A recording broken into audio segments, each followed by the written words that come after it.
Hey, we're back. I've got a really cool song I'm working on here, and I came up with this hook for the intro and the post chorus, and I think it works really well. And then I started playing other parts that at first I started thinking maybe this is too much, making it too busy in this section, but there's some really cool interplay. So I wanted to post this as an example of how multiple melodies can sometimes overlap and counter each other in really cool ways. It doesn't have to be everybody getting out of the way except one instrument or whatever. So here is my intro part. I'm just playing electric on this. This was sent to me as a nearly completed track minus electric guitars. So this is the one part I have in the intro. Check it out.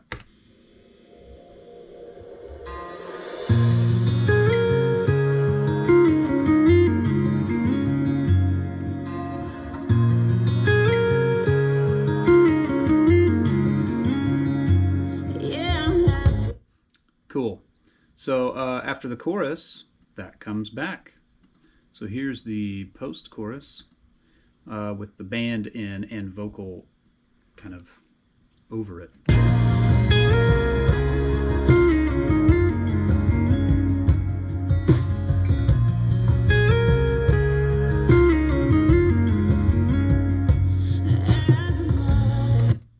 Cool. So my second part, in that post chorus, it's playing something that you might think, oh, that's a little too busy with the other thing going on, but they actually work together really well. So here's my second part soloed, and then I'll play all of them together.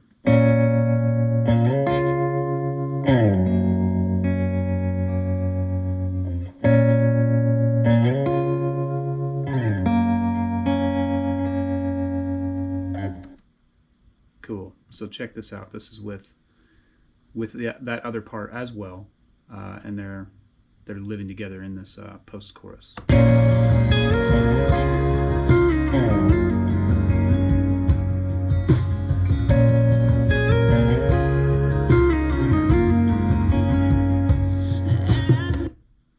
I think that's pretty cool. Well, then pulled out the old baritone, and I started playing just chords through the chorus, adding some low end information. Our chorus is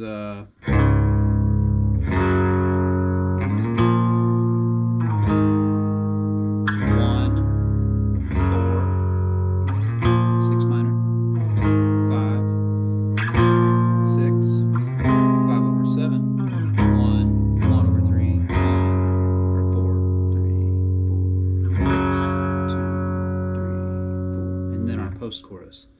And for some reason I started playing another line there, and I really liked the way it all came out.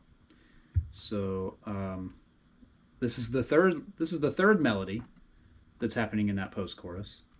Here it is soloed.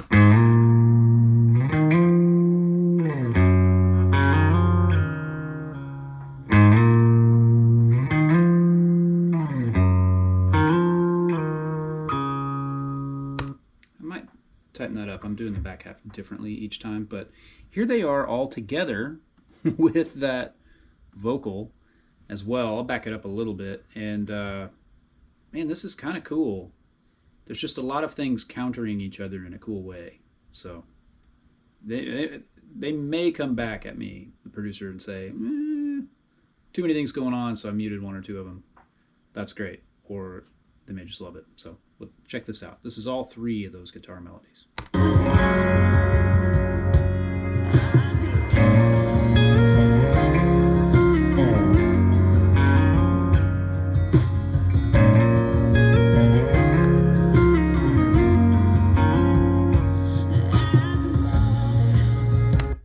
Man, I'm leaving all of that. That shouldn't make sense according to a lot of the things that I've said on this channel, where we get out of the way for other instruments and we play supporting roles when we're supposed to, and we serve the song. This, I guess, is a good case of that truly there are no rules in music that don't have big exceptions. You learn all the rules and then you break them, and that's how you create. You're not trying to check off all the boxes of all these different rules that you need to stick to. Sometimes you hear something and you just go for it, and sometimes it's a bunch of overlapping melodies and it ends up being really cool. So I'm leaving that there, and I'll go ahead and finish out this baritone track. I think I came in on the first pre-chorus. I'll come in on the second pre-chorus. There's a solo after chorus 2, so I probably won't play that competing line because the first guitar is playing a solo there. And then in the outro, I will go back to that line. So here's pre-chorus 2 all the way out. Help if I record enable my track. Oh, yeah, and some pre-roll.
Cool. So, yeah. You'll notice that sometimes in my rhythm parts, I get progressively bigger, or I dig in a little more with each chorus. Again, I think we're trying to keep interest. We're trying to build dynamics. You'll notice this song didn't even have a down chorus. It almost hinted at one with the diamond at the end of the bridge, but then cymbal swell were full up for the last chorus. So that's becoming a thing these days, just skipping the down chorus altogether, like finding other ways to control dynamics and to manipulate the arc of the song in a new way instead of being super predictable. So, and then in that outro, we had the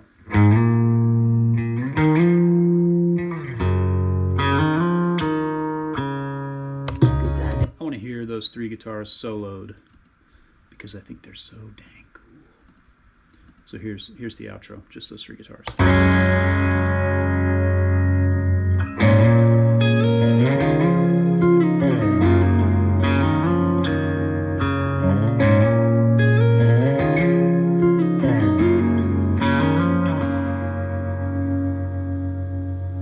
Some pretty big squeaks on the baritone. I mean, these are wide coils on these strings. It just doesn't bother me, really, in the context of the song. It just, once again, it's one of the those things that points to the fact that an actual human being played an instrument. So I think that creates a connection for people. One more time, outro with the rest of the band.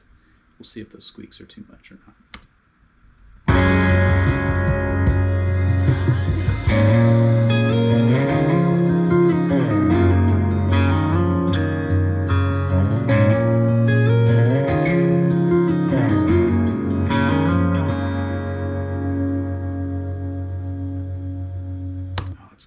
back half that maybe does bother me. Maybe it does actually bother me a little bit. Man,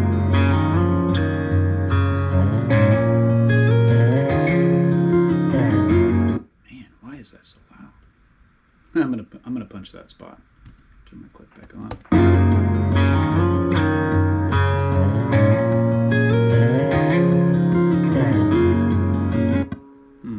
Might just be inherent in what I'm doing with the slide. I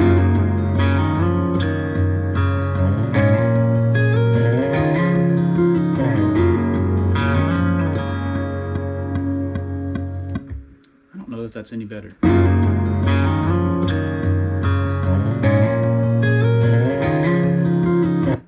One more time.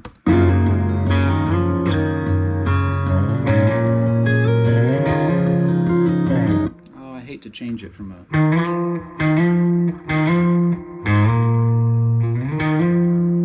Maybe I will play a hammer on there.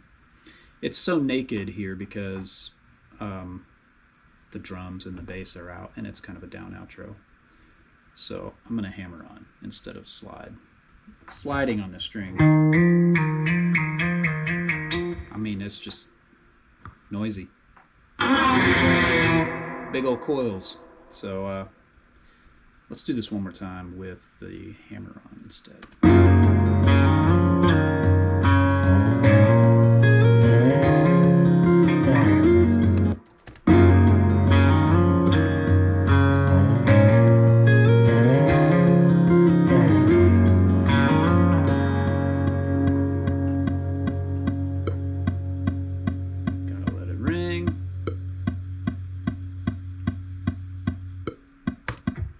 Cool. So, yeah, I just wanted to post this as a short clip and say sometimes lots of different things going on can really be cool together and create a vibe that one melody with a bunch of supporting instruments can't do. So it may seem like I have a lot of hard and fast rules when I'm playing, and really I'm just listening. And if I think something's cool, then great. If I don't, or if I anticipate that the instructions I was given, or the person I'm working for, I know their tastes. If I know it's going to conflict with that, then I'll change it or fix it or whatever. But yeah, I don't really stick to any certain rules as much as you might think from some of the things that I've said in the last few videos about less being more and playing a supporting role and all that stuff. So really it's your ears that decide, and then the person that hired you is the final is the final say. So all right, see y'all later.